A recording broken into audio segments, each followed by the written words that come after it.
You are not lazy. I need you to sit with that for 1 second, because I know it doesn't feel true. You've got a list of things you should be doing, right now. And instead, you're here, watching a video about why you're not doing them. Here's the twist. That's not weakness, that's not a character flaw. That thing you call laziness, it might be the smartest part of your brain, working exactly as designed. By the end of this video, you'll understand why your so-called laziness has kept you alive for thousands of years. And you'll learn how to stop fighting it and start using it, because right now, you're not lazy. You're at war with yourself, and nobody wins that war. Let's talk about your shadow. Somewhere along the way, you were taught a lie. The lie says, if you're not busy, you're wasting time. If you're not grinding, you're falling behind. If you rest, you're weak, so you push. You force yourself through to-do lists. You feel guilty on your day off. You lie awake at night running through everything you didn't get done. And still, some mornings you just can't. You sit down to start the thing, and your body says no. You call that laziness. You beat yourself up for it. You tell yourself you need more discipline, more caffeine, more willpower. But what if your body isn't broken? What if it's protecting you from something? Stay with me. This gets interesting. Here's a question almost nobody asks. Why would evolution build a species that gets tired of trying? Think about it. If constant effort always paid off, wouldn't we have evolved to want it? Wouldn't ambition just never run out? It doesn't work that way, and there's a reason. For most of human history, energy was survival. Food was scarce. Every calorie you burned chasing an idea was a calorie you didn't have for the next hunt, the next winter, the next threat. So your brain built a system. A very old system, buried deep beneath your conscious thinking. In a part of the brain we sometimes call the reptilian brain, because it's ancient and it doesn't use words. Its only job is this: don't waste energy on anything that isn't worth it. That system is still running, right now, in you. When you feel that heavy, can't-move resistance to a task, that's not weakness talking. That's an ancient calculator quietly asking one question: is this worth the cost? Psychologists sometimes call this effort discounting. Your brain is built to prefer a smaller reward now over a bigger one later, if the bigger one takes too much energy to reach. It's not a bug, it's a survival setting. So, when you can't make yourself start something, your brain isn't failing you. It's running a very old, very serious risk assessment. And some part of it has already decided the math doesn't add up. That's the lazy genius. Not lazy because it's broken. Genius because it's protecting resources your ancestors would have died without. The problem isn't that this instinct exists. The problem is, you've never learned to read what it's telling you. Now, here's where it gets darker and more useful. In shadow work, we talk about the parts of you that you've pushed into the basement of your own mind, the anger you weren't allowed to show, the desires you were taught were shameful, the needs you learned to silence because someone, somewhere, told you they were too much.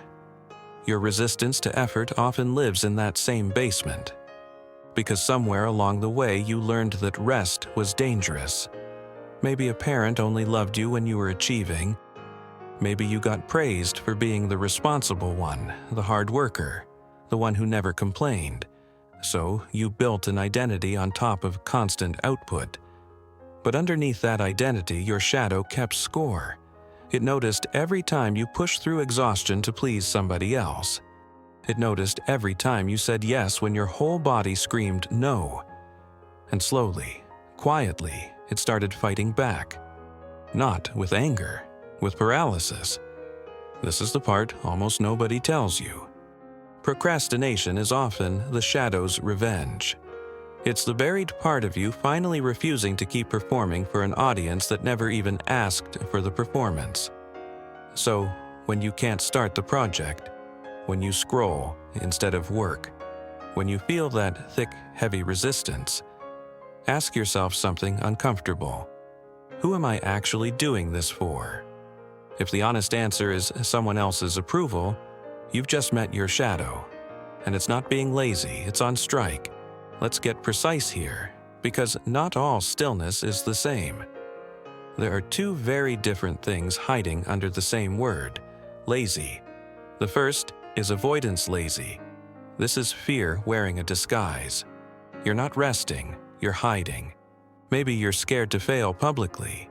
Maybe you're scared to succeed and lose the comfortable identity of the person who hasn't tried yet. This kind of stillness feels heavy, guilty, and restless all at once. You're not recovering, you're frozen. The second is genius lazy. This is your nervous system, calmly refusing to burn fuel on something misaligned. It feels different, quieter, almost peaceful, even if you don't act right away.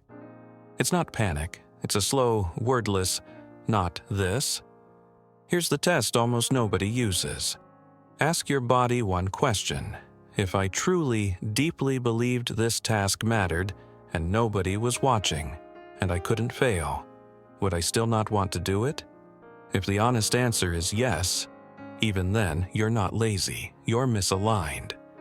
Your genius is telling you that this task, this job, this relationship, this project, isn't worth your one limited pile of energy. If the honest answer is no, if you'd actually want to do it under those conditions, then what you're feeling is fear, not laziness, and fear needs a very different tool than rest. This single distinction changes everything, because most people spend years forcing themselves through tasks their genius already rejected. Then they wonder why they burn out. They were never lazy, they were ignoring a very old, very wise refusal. So, what happens when you ignore this instinct for years? What happens when you keep pushing past the genius, past the shadow, past every quiet not this? You start sabotaging yourself. And it doesn't look like sabotage, it looks like bad luck. You forget the deadline that didn't matter to you. You get sick right before the interview you didn't actually want. You lose motivation for the project that only ever existed to impress somebody else. None of that is an accident. That's your shadow taking the wheel, because you refused to listen when it whispered. Here's the darker layer underneath. Every time you override your own instinct to please someone, to perform, to prove yourself, you teach your nervous system one lesson. Your signals don't matter. And a nervous system that learns its signals don't matter stops sending clear ones. That's when real burnout starts. Not tiredness.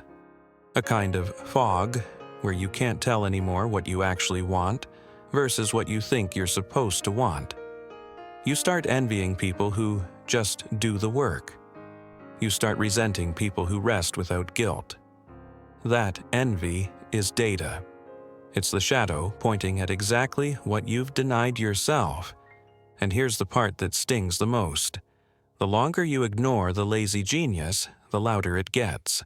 Small resistance becomes total paralysis. A skipped rest day becomes a lost month. This is not you getting weaker. This is your own psychology, escalating because you never gave it the one thing it actually asked for. Attention. So, how do you work with this instead of against it? Let's get practical. 4 tools. Use them in order. Tool 1. The honest cost check. Before you force yourself through another task, ask one blunt question. What is this actually costing me and what am I actually getting back? Write both sides down. Not vaguely, specifically. If the cost list is longer and heavier than the reward list, you're not lazy for resisting. You're accurate. That's information, not failure. Tool 2. The fear versus fuel test. Remember the test from earlier. Would you still avoid this if nobody was watching and you couldn't fail? If yes, this is a fuel problem. Drop it, delegate it, or redesign it completely. If no, this is a fear problem, and fear responds to small, safe first steps, not more pressure. Never treat a fear problem like a fuel problem. Forcing yourself through fear with sheer willpower just teaches your shadow that pushing through pain is normal. That's how burnout gets built, one white-knuckle win at a time. Tool 3. Feed the shadow. Before it feeds on you. Every single day, give the buried, ignored part of you one small, real say.